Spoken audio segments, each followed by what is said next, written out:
As a journalist, obviously serving on a different kind of front line in terms of making sure that we're getting the news out. But obviously, as a Jew and as an Israeli, there's been a fortune of people that have been reaching out to many of us here saying, you know, how are you doing? And I think the response is pretty much the same, living in the central communities, physically fine, but psychologically, along with the rest of the country, not well.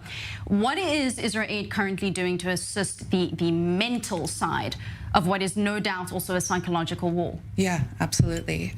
So IsraAid is an international aid group, and this is the first time that we have ever felt compelled or been moved to work in Israel due to the scale of this crisis that we're seeing. And for the past 22 years, we've worked in over 62 different countries, 100 different disasters, and one of the areas that we've always specialized in is mental health and psychosocial support in crisis situations.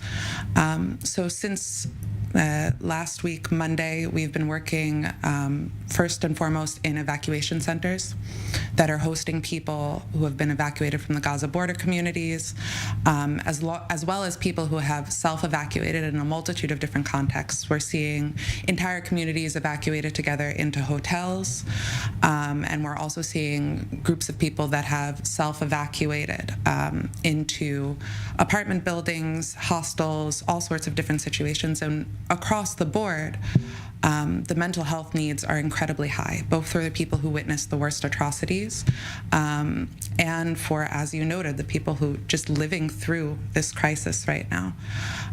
So IsraAid has been working first to provide child-friendly spaces, places where children can still be children and partake in educational activities and activities to help them process the trauma that they're working through, as well as parent spaces to help parents figure out how to speak with their children about these events, how to relieve their own stress and not pass it on, distributing resilience kits for families who left in a hurry, and just any sort of activity that can keep children occupied and give them a sense of routine, as well as training grassroots volunteers from around the country in all sorts of different initiatives, people who have never been exposed to this type of work. So not only training them in psychological first aid to be able to respond on the ground with the people that they're working with, but also in self-care, in burnout prevention, and in the prevention of vicarious trauma as you do this work and as you're confronted with other people's darkest moments and our own darkest moments.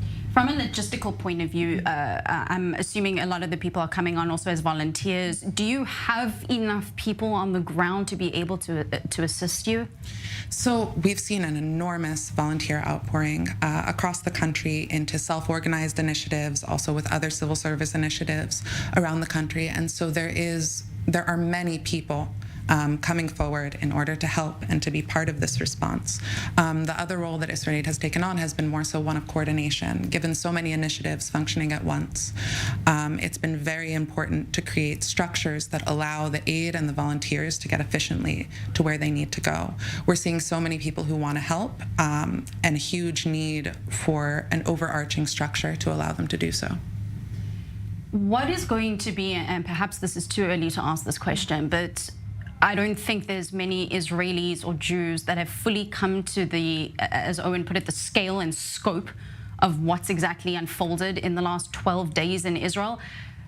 Are we going to be moving forward with a nation that is psychologically traumatized by what's happened? How do you provide that kind of mental care to almost 10 million people? I think the best answer that I have for you right now is something that was said to me by one of our psychosocial experts as we were leaving the hotel for the day with evacuees. And she said to me, we're not yet dealing with post-trauma. We are not post anything yet.